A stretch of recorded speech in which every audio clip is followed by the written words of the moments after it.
Hi, and welcome back to Pint-Sized Guilt-Free Torah. So the Jewish people got free food for 40 years in the desert, the manna, the mun, directly from heaven. Everybody got it. Everyone was sustained. Rabbi Forky asked the question, how is it possible for them to do chesed, for them to bestow kindness on one another? Normally, there are poor people in communities in general around, and we collect money, or we give money, or we cook for them, and that's how we help them. But in this case, everybody had what they needed. So how is it possible to do chesed, to do kindness for someone else? He answers that we know that the manna, one of the miraculous qualities of this incredibly miraculous food, again, fell from heaven, was that whatever you imagine it would taste like, it would taste like. If that was a sirloin steak, so you're eating a sirloin steak. If it was a piece of cheesecake, it was a cheesecake. Whatever you were imagining, maybe anything but kale. No, seriously, anything you would imagine, that's how it would taste. So imagine somebody who's really, really poor. They have just been living in poverty, and they're used to very low form of food, old bread, whatever they can get their hands on, and they see this manna come in and they say, imagine that. If only I could have a bit of black bread, hard bread, maybe put a little bit of olive oil on it, something else, I'd be the happiest person in the world. What other people were able to do, the chesed, the kindness they could do, was to expand their way of thinking, expand the narrative they were telling themselves. No, this is food. This can do anything. It can taste like anything.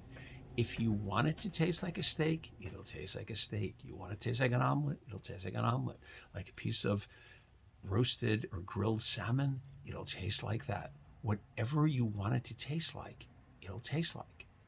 And you can tell people stuff that they had never heard about before. They'd never heard about eating salmon in a barbecue. They'd never heard about eating a piece of cheesecake. They just knew their poor food that they were used to eating. When you can expand someone's horizons, that is an act of chesed. That's an act of kindness.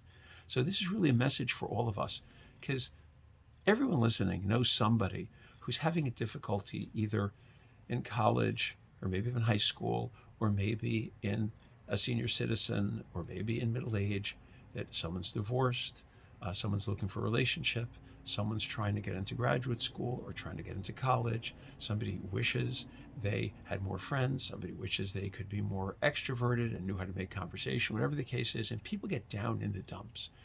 They think, I can't believe this, I'll never get a job, the way I interview, and it's like they think their life is over. How about just giving to that person? Do you realize right now what your life is? Right now you have the ability to do kindness for someone else. Maybe it's your parents, maybe it's your children, maybe it's an aunt or uncle. Maybe it's volunteering around your city or around your town. You have the ability to make somebody's life better. Sometimes it's just an encouraging comment. Whatever the case may be, you right now, so to speak, can be eating that steak. You right now can be doing such good in the world and feeling good about yourself instead of concentrating on what you don't have and what you want. But realize even what you want, so you'll get into college, you'll get the relationship, whatever it is, that's not going to do it. You need to expand your horizons and realize right now there's something great going on for you. I was dealing once with an insurance claim on a rented car, and the woman that I was dealing with was so nice and so great. She lived in Texas, and I told her, I said, I just wanted to tell you, you have such a great attitude, and it must be such a hard job to work with. And I said, you should really tell your boss you should get a promotion. I just said jokingly. She said, I just want you to know you have made my day. Somebody just yelled at me on the phone. People scream at me sometimes. How could I go to bed at night? What kind of human being am I?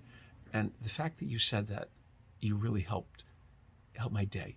And I thought, wow, it was so simple. I was able to bring light to somebody's life. And it was so easy just to say a kind comment. So no matter what was going on in my life that day, or in general, that week, that month, I was able to make somebody's life better. That's what we need to do. Expand people's horizons, give to people they might be thinking a certain thing about themselves.